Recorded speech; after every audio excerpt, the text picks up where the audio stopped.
ದಕ್ಷಿಣ ಕನ್ನಡ ಭಾಗದಲ್ಲೂ ಕೂಡ ಕಳೆದ 15 ದಿನಗಳಿಂದ ವ್ಯಾಪಕವಾಗಿ ಮಳೆ ಆಗ್ತಾ ಇರೋದ್ರಿಂದ ಅಲ್ಲಿನ ಜೀವ ನದಿಗಳು ಉಕ್ಕಿ ಹರಿತಾ ಇದೆ. ತುಂಬಿ ಹರಿಯುವ ನಂದಿನಿ ನದಿಯ ಮಧ್ಯೆ ಕಟೀಲು ದೇಗುಲ ಕಂಡು ಬಂದಂತಹ ದೃಶ್ಯ ನಿಮಗೆ ತೋರಿಸ್ತೀನಿ. ಅದ್ಭುತ ದೃಶ್ಯ ಡ್ರೋನ್ ಕ್ಯಾಮೆರಾದಲ್ಲಿ ಸೆರೆಯಾಗಿದೆ.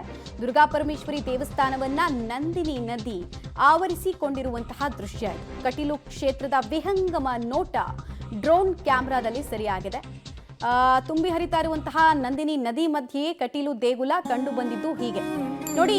ದೇವಸ್ಥಾನಕ್ಕೆ ಒಂದು ಐತಿಹಾಸಿಕ ಹಾಗೂ ಪೌರಾಣಿಕ ಕಥೆ ಇದೆ. ಅದೇನಂದ್ರೆ ದುರ್ಗಾ ಪರಮೇಶ್ವರಿಯ ಪಾದವನ್ನ ನಂದಿನಿ ನದಿ ತೊಳಿತಾಳೆ ಅನ್ನೋದು ನಂಬಿಕೆ.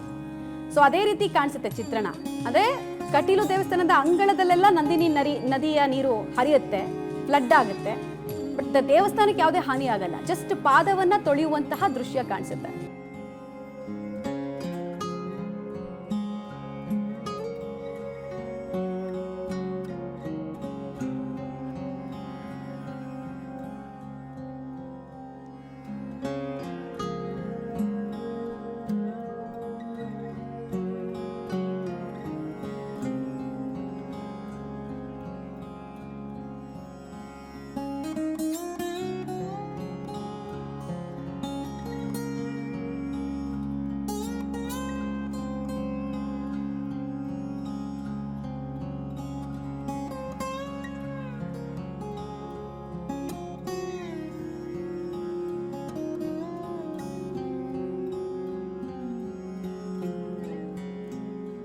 ನಂದಿನಿ ನದಿಯ ಜಲವಯ್ಯಾರವನ್ನ ನೀವು ಈ ದೃಶ್ಯಾವಳಿಗಳ ಮೂಲಕ ನೋಡ್ತಾ ಇದ್ದೀರಾ.